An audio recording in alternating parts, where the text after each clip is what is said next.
Plates ready? This is Food School, Smarter, Stronger, Leaner podcast. Want to feel amazing, love the way you look in the mirror, and perform your absolute best in the gym, at work, and in life? You're definitely in the right place. Food, it's you. It builds every single cell of you. And if there is one thing every human being must master, it's food. Because at the very least, eating, you do it every day, several times a day, every single day. You might as well get good at it. I'm your host, Shurina from Create Yourself That Today, your personal nutritionist and plate watcher, your diet guide and explorer, your fat loss coach and food inspector. And just someone with a lot of passion and obsession and curiosity for healthy food, healthy diets, nutrition, optimized human performance, everything and absolutely anything you put in your grocery shopping cart, your fridge, on your plate, and in your mouth. It's my business. Food School, on a mission to help you eat better daily. It's the last time I talk about food. It's the last time I talk about food. Hey guys, and welcome back to another episode of Food School Smarter, Stronger, Leaner podcast. I hope that you are learning something new about your immune system and nutrition that supports your immune system and helps you deal with issues that might be caused by overreactive immune system, how to eat right for your skin, for example, like we talked about yesterday, and psoriasis, acne, eczema, and other similar health issues or skin issues. They're actually caused by your immune system, by your system being overreactive because of something. And that's something that we will talk about today, why your system can get or gets overreactive and how you can deal with that. About more practical aspects of nutrition and healthy eating, when it comes to supporting your immune system, we will talk tomorrow and then probably continue the conversation about our immune system in more details next week with the author of this amazing book that we are researching on Food School podcast, An Elegant Defense, the Extraordinary New Science of the Immune System. So today we will talk more about our immune system to understand what it actually does, how it actually works on a fundamental level, and how we can use that knowledge to improve our health, to improve our energy levels, and to thrive more and better as human beings. Immune system, it's very essential to our well-being. It's not there just to fight off the infections, the potential viruses and threats. It's not just that fighting system.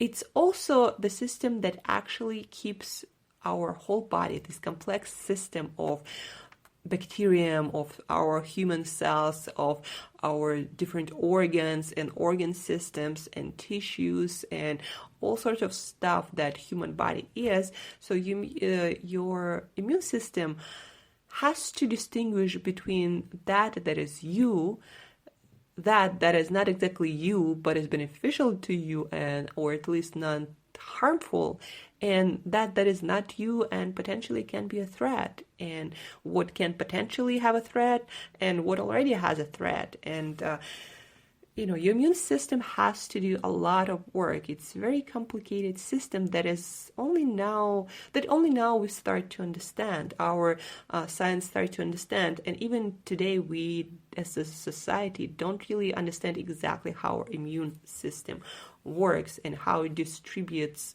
all these complex mechanisms in order not to only defend us but also to keep our system in balance, figuring out what is harmful and what is not inside of our body, like for example cancerous cell that can kill us, or outside our body, like for example some pathogens, viruses or bacteria or parasites that can come from outside of our body, from our environment, sometimes with our food, right? So our immune system is this elegant defense system, but also a peacekeeper, and that helps to keep everything in balance. And what you want to especially understand today is why sometimes your immune system turns against you. And why sometimes you get things like acne or psoriasis or eczema or autoimmune conditions like vitiligo or a lot of gut issues, Crohn's disease, or a lot of actually gut issues, all sorts of, especially chronic gut issues.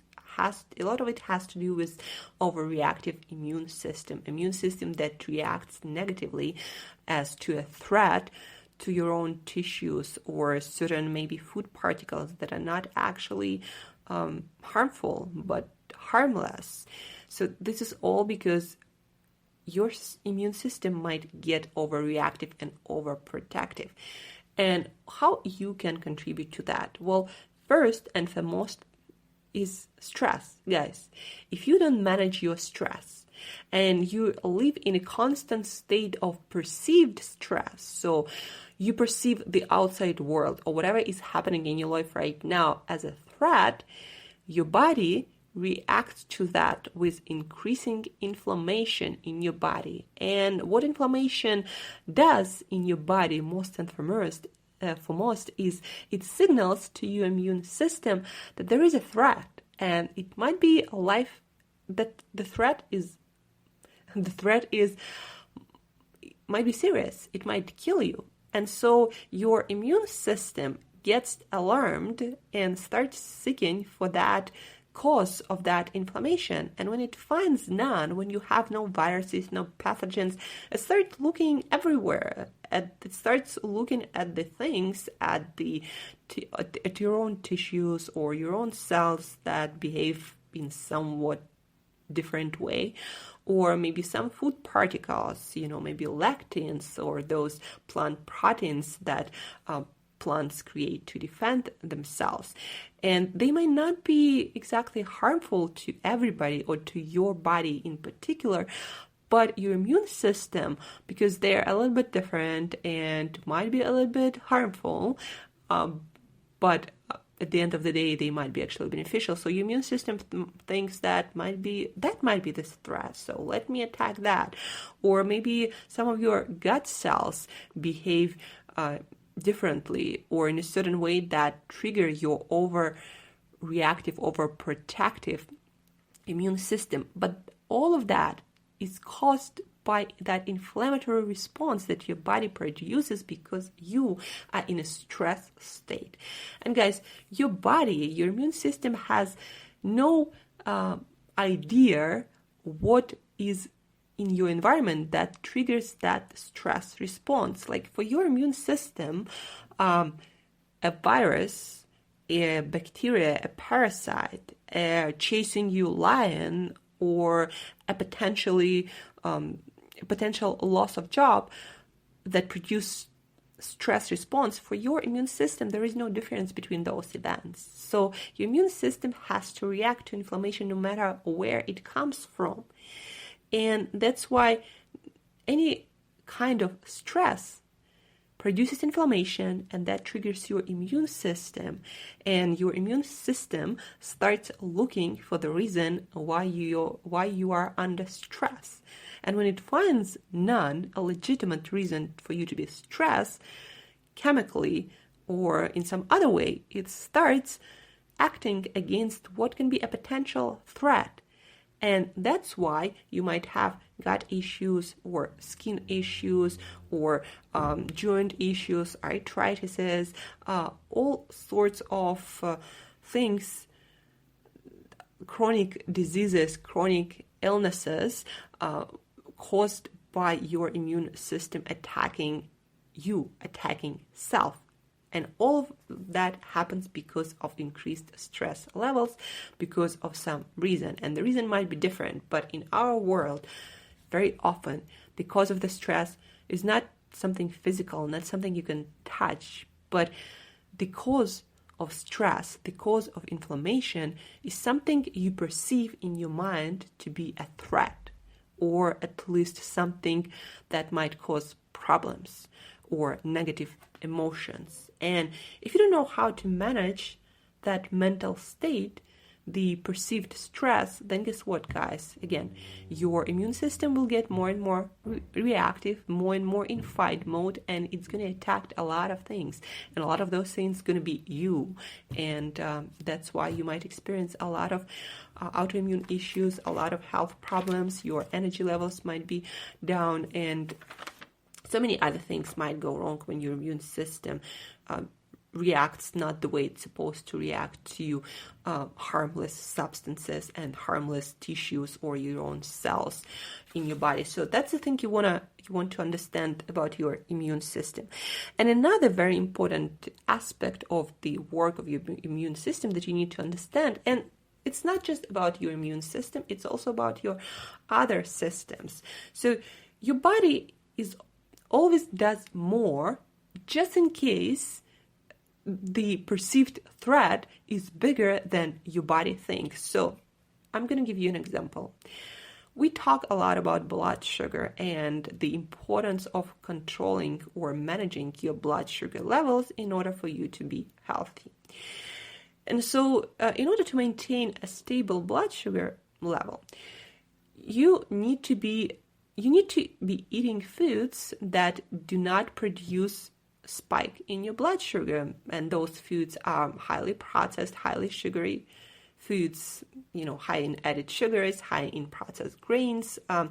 So when you eat those foods, highly processed, with high sugar content foods, when you eat those foods, your blood sugar spikes. It gets really high, right? And your pancreas overshoots or overproduces insulin to bring that blood sugar level down. And your pancreas, as I mentioned, it overproduces insulin. And why does it do that? Because it has no sense, or it has no way of knowing how much sugar exactly is coming. Like, how much junk are you going to eat? Like, your pancreas has no idea.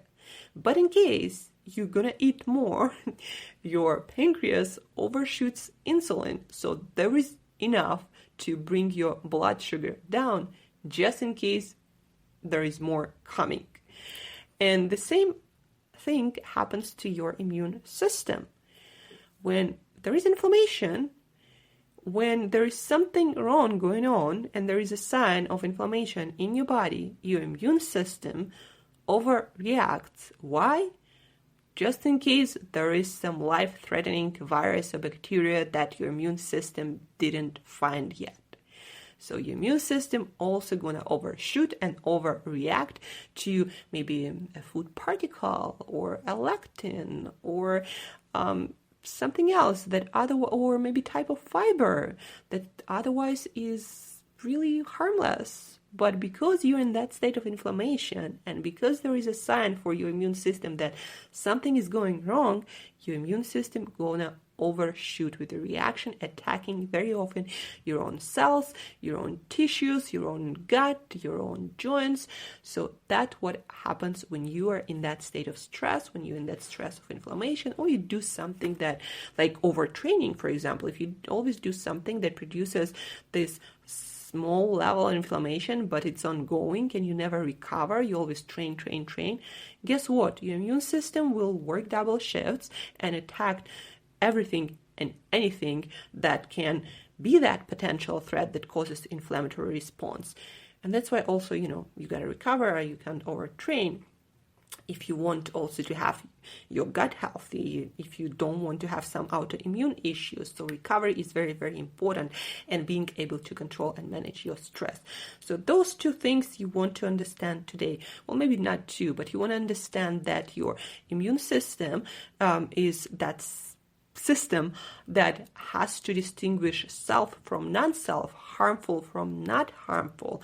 You want to understand that inflammation shows your immune system that there is something going wrong, and you also want to understand that inflammation is triggered by anything that is perceived to be a threat, like stress or any kind of stress. It doesn't have to do anything with physical threat or some poisoning or some virus or anything. So your immune system is triggered by inflammation that can be triggered by stress levels, and overreactive immune system can harm you, can attack your tissues, your gut, your joints, arthritis, eczema, gut issues, all sorts of things when your immune system is triggered by your inflammation.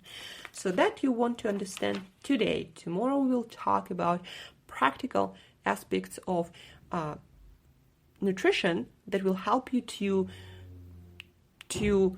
bring or calm your immune system down in order to heal the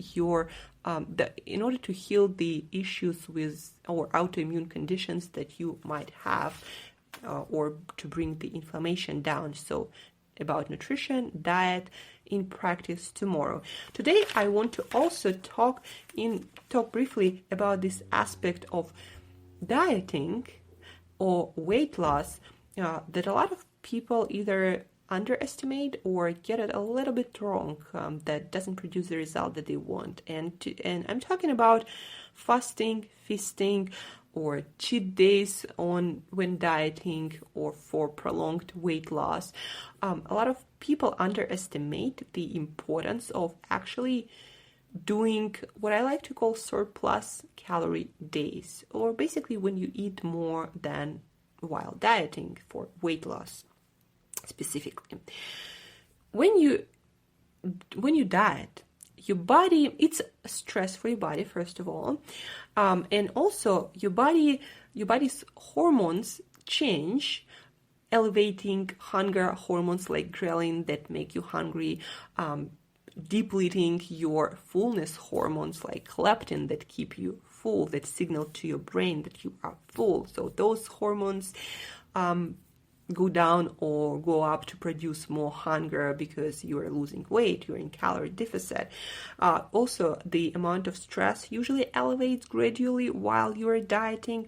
That also doesn't allow your body to burn fat effectively, but also mentally it's becoming more and more difficult for you to stick with your diet. Like in my personal example, whenever I start my weight loss journey, let's say I'm getting ready for a photo shoot, my body progressively, as I lose body fat, well, not my body, but my brain, I myself personally start having these obsessive thoughts about food, and they disappear completely once I do my feast or surplus calorie day.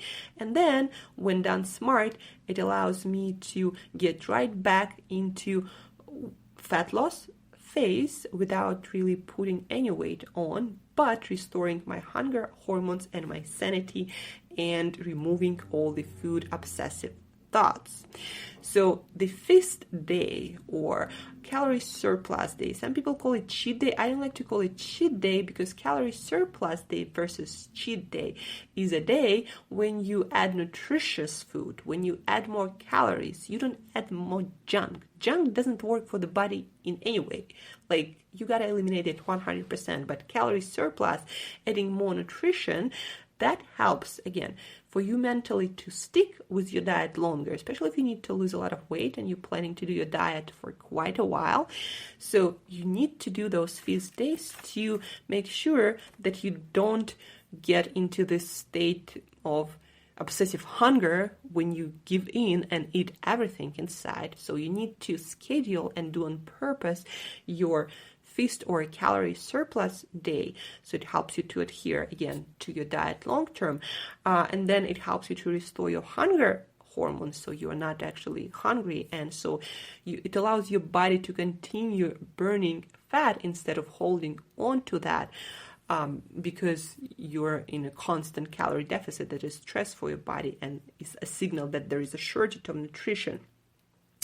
And your body doesn't go into that starvation mode when your metabolism slows down, when your body temperature slows down, when your motivation to do anything slows down, because doing anything actually requires energy. And when your body in calorie deficit, your brain gets the signal that you don't have enough energy to do anything motivational or inspirational. So in order for you not to have all these negative effects of dieting, you gotta schedule your feast or calorie surplus days. And in order to do them the right way, first of all, you gotta schedule them depending on, in which states of weight loss and fat loss you are. You would do them differently, meaning the amount of food, the kinds of food, how often you do it. So you might do them once a week. That's what I usually like to do, or once in 10 days. Sometimes if you're really with low body fat percentage and you've lost a lot of weight and it's kind of hard to diet, then sometimes you might do those days more frequently, but they're going to be not as calorie dense as would days when you do them once a week or 1 in 10 days. So depending where you are, the frequency is going to be different and the way you do them is going to be different. You can also do, carbohydrate cycling and calorie cycling. Our body in general works really, really well with cycles, not with, for example, continuous dieting for 30, 60 days. That is like really, really difficult. But if you do them, let's say every week, you have a day when you eat till fullness, when you eat enough calorie, when you eat more nutrition, when you give your body energy and nutrition surplus to restore certain things, to put nutrients that your body might be missing in the places where they need to go. And anyway, feasting surplus calorie day is a very great tool to maintain your weight loss, your fat loss, motivation, and progress, to restore your hormones properly. Also for girls, for women, to properly have your cycle, and again, not putting your body in starvation mode. So calorie cycling, carb cycling might be really, really great thing. So again, personally,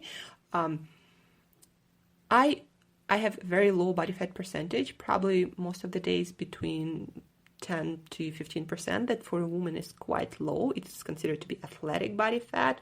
10% is considered to be an extreme.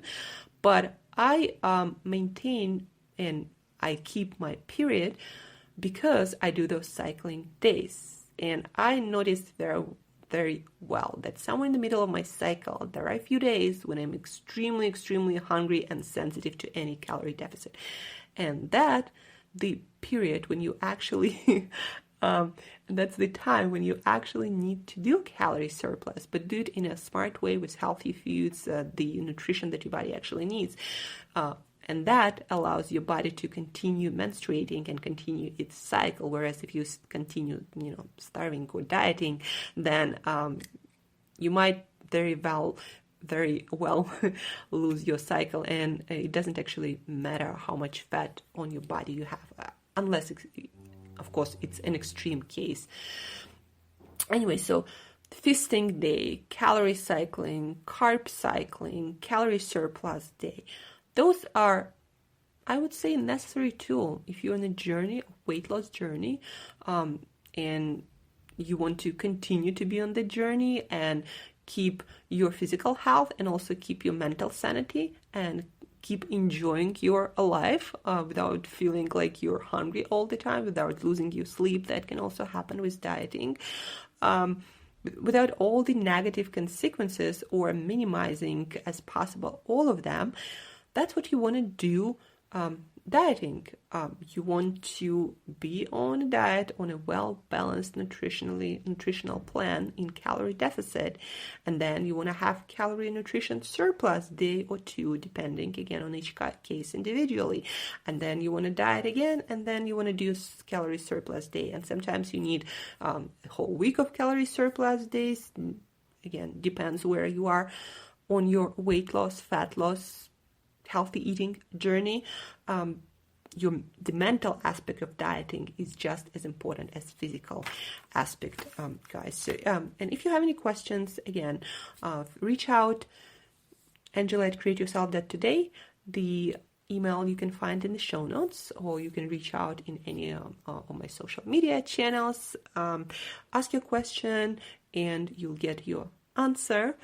So feel free to reach out. And actually, I do want you to reach out if you have that question, because that will help you to make the progress you seek much, much faster. I have decades of experience, myself and with working with people, getting ready for competitions, changing my body composition, my body fat percentage in so many ways, going up, going down, somewhere in between, building muscles, losing muscles. So reach out. I'll give you a few tips, good advice, science and experience-based advice. That's it for today, guys. Immune system, it's an elegant defense system that you need to learn how to work with, especially in our environment with so many things that can trigger it and over-trigger it, and then you're going to have perpetuating health problems. Tomorrow we're going to talk about practice of healthy eating or nutrition practice to help your immune system to get back into balance, or to be at balance if it's already there. And that's it for tomorrow. And on Saturday, we're going to talk about nutrients, essential nutrients for life, with one of the best voices in that field. So very excited about that. Stay tuned. Work with your immune system, not against it, and incorporate feasting or calorie surplus day to help you to make the weight loss, fat loss progress that you seek to make.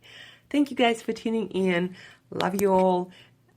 Wish you a wonderful, wonderful day. And as usual, till next time, eat better daily.